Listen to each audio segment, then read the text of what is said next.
Gyvenimas. Kaip kelionė traukiniu. Vieni įlipa, kiti išlipa. Kartais įvyksta nelaimingi atsitikimai. Kai kuriuose stotelėse mūsų laukia siurprizai. Kitose tik gilus liūdesys. Kai kam ši kelionė atrodo kaip trumpas pasivaikščiojimas. Vieni kelionės metu suranda tik liūdesį. Dar kiti visada pasiruošia padėti, jei kam reikia pagalbos. Vieni išlipę visam laikui palieka ilgesį. Kiti įlipa ir vos tik spėjus su jais prasilenkti, greitai išlipa. Mes stebimės, jei žmogus, kurį mes mylime, sėdasi kitame vagone, o mus tuo metu palieka vienus. Aišku, niekas mums negali sutrukdyti jo ieškoti po visą traukinį. Bet kartais mes nebegalime atsisėsti greta jų, nes vieta šalia yra užimta. Nieko baisaus.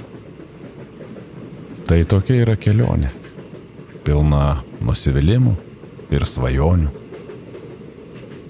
vilčių ir praradimų.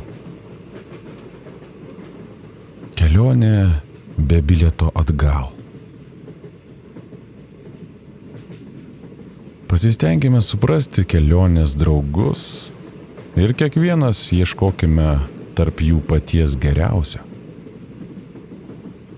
Gali būti, kad kelionėje kuris nors gali susvyruoti, jam gali prireikti mūsų supratimo. Susvyruoti, suklysti galime ir mes patys. Bet visada kas nors atsiras ir bus šalia ir mus supras.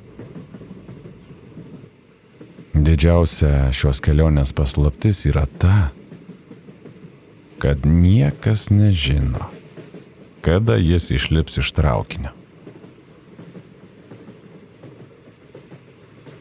Mes nežinome, kada įsilaipins ir mūsų bendrakeleivis. Net ir tas, kuris sėdi visai šalia. Aš galvoju, kad man bus labai liūdna palikti šį traukinį. Esu tuo tikras. Išsiskyrimas su draugais, kuriuos sutikau šiame traukinyje, bus skausmingas. Palikti savo artimus bus labai liūdna. Bet tikiu, kad vieną dieną jie atvyks į centrinę stotį. Ir aš juos pasitiksiu su jų bagažais, kurių jie neturėjo prieš įlipant į traukinį. Ir aš būsiu labai laimingas, kad galėjau prisidėti prie jų bagažų didinimo ir turtinimo. Mano mieli draugai, padarykime viską, kad mūsų kelionė būtų sėkminga ir liktų tik geri prisiminimai. Tuomet, kai mes išlipsime iš traukinio.